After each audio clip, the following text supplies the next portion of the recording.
Hello guys, তোমরা সকলে কেমন আছো? আশা করছি তোমরা সকলে ভালো আছো আর আমিও অনেক ভালো আছি। কিন্তু এখন অনেকটা গরম পড়ে গেছে। তো দেখতেই পাচ্ছ আমার পিছনে আম ঝুলছে, তো গরমের সিজন আম তো পাকবেই। আর ফাইনালি আমি ভয়েস বলতে সামনের ভিডিওটাই আমি আজকে করছি, আর বাকিটা অনেক দিন আগের, প্রায় 1 মাস হতে চললো। কিন্তু আমি ভাবলাম ভিডিওটা পড়ে গেছি যখন গ্যালারিতে, আপলোড করা যেতেই পারে। তো ফাইনালি আমি এটার ভয়েস ওভার করছি। আমি জানি না কেমন করছি, বাট ট্রাই করছি যাতে সুন্দর হয়।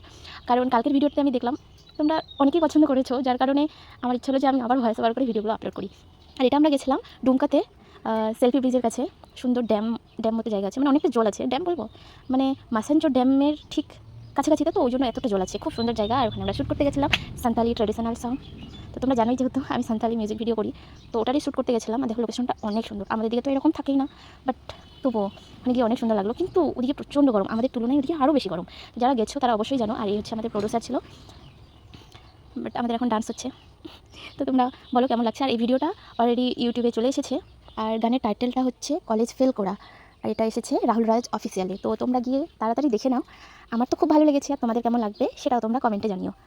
বাই দ্য ওয়ে, ডান্স করতেই ছিলাম অনেকক্ষণ ধরে, কিছু করার নেই, কারণ বারবার ডিস্টার্ব হচ্ছিলো কোনো না কোনো কারণে। তার মধ্যে ওয়েদারের ডিস্টার্ব ছিল, মাঝেই রোদ করছে মাঝেই মেঘ করছে, তো ওই জন্য প্রবলেম হচ্ছিলো ক্যামেরাম্যানের, যার কারণে আমরা বারবার টেক দিচ্ছিলাম। আর খুব সুন্দর লাগছিলো, গানটা অনেক সুন্দর আছে। বাট তোমরা গিয়ে দেখো আর আমাকে জানাও যে ঠিক তোমাদের গানটা কেমন লাগলো। ফাইনালি আমরা শ্যুট করতে আছি। তো এটা ছিল আমাদের হিরো, আর আমাকে তো তোমরা চেনোই বাই দ্য ওয়ে। আর আমি কিছু বললাম না, কারণ আমি বুঝেই উঠতে পারি না মাঝে মাঝে আমি কী বলবো, বাট বলার ট্রাই করতে হবে আর করতে থাকতে হবে।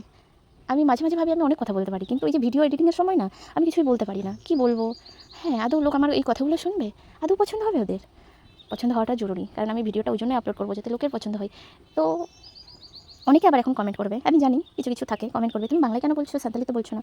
আরে আমি ওয়েস্ট বেঙ্গলে থাকি, এখানে বাংলা কথা চলে, বাংলাতে আমি কথা বলি, বাংলাতে পড়াশোনা করেছি, কিন্তু আমি সাঁওতালি যে বলি না সেটা তো না, সাঁওতালিও বলি। তো লোকে কিছু কিছু কমেন্ট করবে, আমি জানি কিছুদের পাকামো হবে আর কমেন্ট করবেই। আমি ভাবলাম সবাই সাঁওতালিতে ব্লগ করছে, তো কেননা আমি বাংলাতে ব্লগ করে বাংলাতে ব্লগ করে আমি বাঙালিদেরকে বোঝাই আমরা সাঁওতালরা আমাদের সাঁওতালি ট্র্যাডিশনাল ড্রেস কিংবা যে কোনো জিনিস শ্যুটের আমরা সাঁওতালিতে বলি, ওরা তো বোঝে না, যার কারণে আমি বাংলাতে বলছি যাতে ওরা একটু বুঝতে পারে।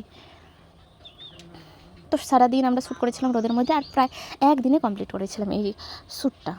তো আর তো কারা কারা ডুমকাতে এসেছো, ঝাড়খণ্ড ডুমকা জেলাতে, অবশ্যই কমেন্ট করো।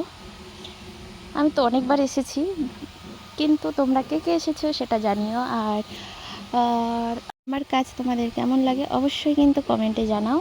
ঠিক আছে, তোমরা সুস্থ থেকো আর ভালো থেকো। টাটা।